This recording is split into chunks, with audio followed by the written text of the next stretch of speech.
My name is Simone Reynolds. I'm a descendant of the Kalkadoon Nation, which is from around the Mount Isa, Cloncurry area. I currently live just outside of Brisbane, about halfway between Brisbane and the Gold Coast.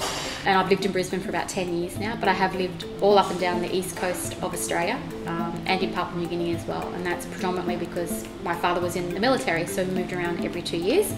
So I've lived all over and schooled all over and worked in a number of different places as well. My father's side of the family are Anglo-Saxon. My mother's side of the family, we're Aboriginal and Papua New Guinean. Her mother is Papua New Guinean, her father is Aboriginal. My mother, even though she was born in the village in Papua New Guinea, actually she grew up and was raised fundamentally by her Aboriginal grandmother. When she wasn't with her, she was at boarding school and being raised by nuns.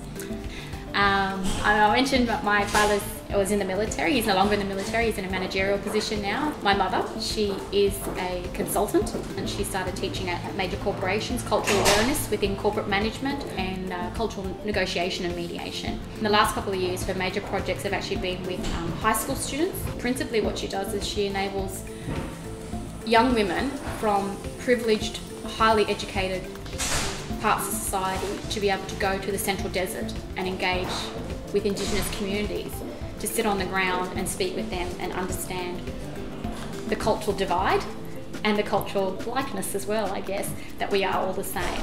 So she's trying to embrace and encourage that cultural awareness, the cultural togetherness of Australia as well.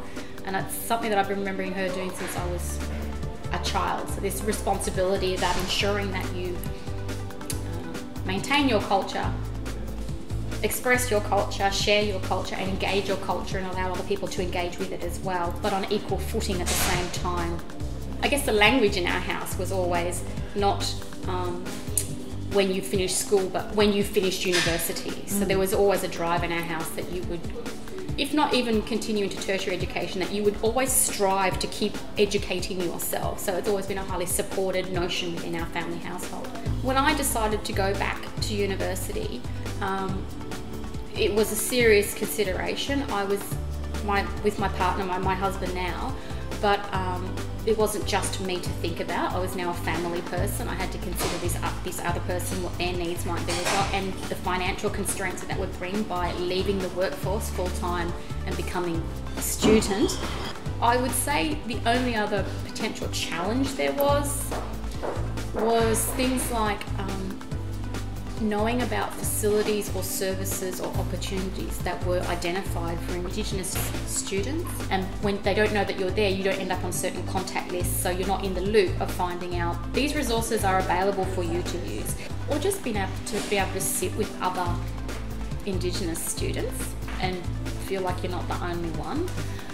So when you're not aware that there's this support facility, which is sometimes just a place to go and sit and yak at people about it, it can feel a little isolating, but there is great value in being able to access those resources, and that goes for anybody. It's a daunting experience to enter the university system when you're not quite sure why you're there, or if you're by yourself, or if you're feeling isolated, or if you don't know how to use the system as well.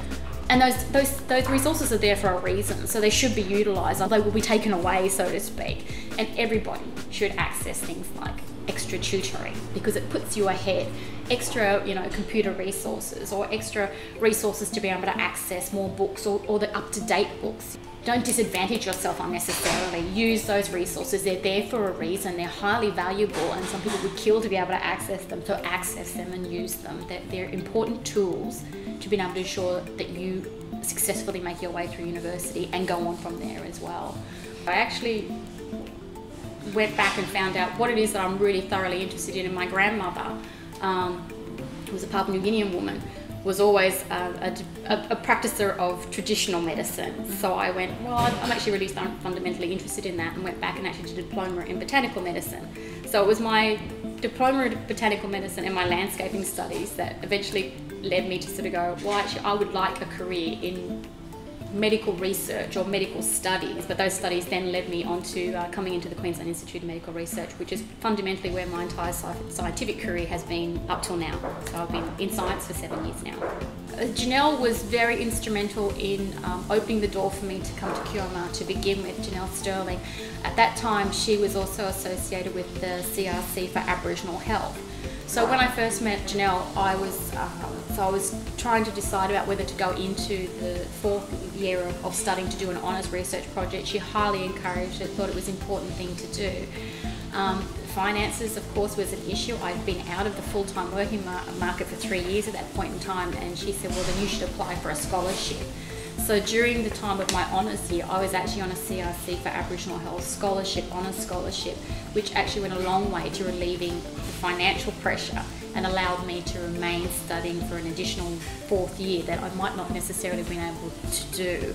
I did actually do part-time work as well on the side, because it's not, not able to cover everything. But Janelle was instrumental in creating that. She was also instrumental in ensuring that I was engaged in any programs that the CRC for Aboriginal Health were promoting within medical research and to the public. And that in itself actually opened a lot of doors for me, because not only did I receive a scholarship to be able to do my honours, but when I actually finished up my honours scholarship and my honours study, and I went on to become a research assistant, so a full-time working research assistant in the scabies laboratory, I was still able to access professional development funding applications, even though I was no longer a student. It's not for the CRC of Aboriginal Health. At that time, it wasn't about me being a student at all. It was about me being an Indigenous health researcher engaged in Indigenous health. So they were very instrumental in ensuring that I applied, and Diane Walker was actually very, very important in that role, in that sense, making sure that I did put my applications in for development, professional development funding. And I received 2 rounds of funding. So in the early part of my career, the CRC for Aboriginal Health, with their professional development funding, their support about letting me know what programs were going, their insistence that I be involved in showcases, the honours scholarship helped me build a CV that makes me stand out as a stellar researcher, leagues ahead of other people who were in the same position in their career who did not have access to such things. So yeah, Janelle was instrumental in getting me there, and then Diane Walker as well has always been highly supportive of those years, at making sure my applications are in and that I'm aware of what's going on as well and what's available for me to apply for and to get involved in. Yeah. At the end of the day, all this information actually belongs to the people. All this research is not done because I just have this wild fascinating idea and want to know and poke and prod a parasite and figure out what it does. Although that is a driving factor for me because I'm fascinated by parasites. But at the end of the day, this medical research belongs to the people, and the people have the right to know about what it is that I'm tinkering away with in here. So it's important to be able to relay to people what you're doing. It's also important for scientists to be able to maintain support from the public and from communities, and they can't do that if they don't know what you're doing. It's also, I guess, a component of your research is that people are genuinely interested in what you're doing and want to know, well, why aren't there cures for this, or why is it that this is happening with that sort of medication? So it's a two-way street of being able to allow support to be able to continue to flow in and flow out, for information to be available for people. There should be no secrets about what's going on in science. The whole reason why it's happening is for the public benefit. So it's relaying that back to the public, I guess, and back to communities. Plus we can get information back about whether people actually even think this is important or not, because there's no point us doing it otherwise at the end of the day.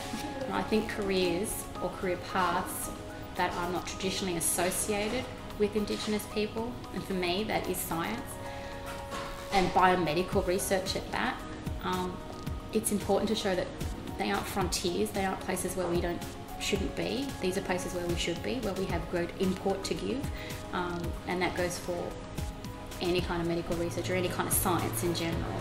And it should become a normal part of who we are, that there is nowhere where we shouldn't be.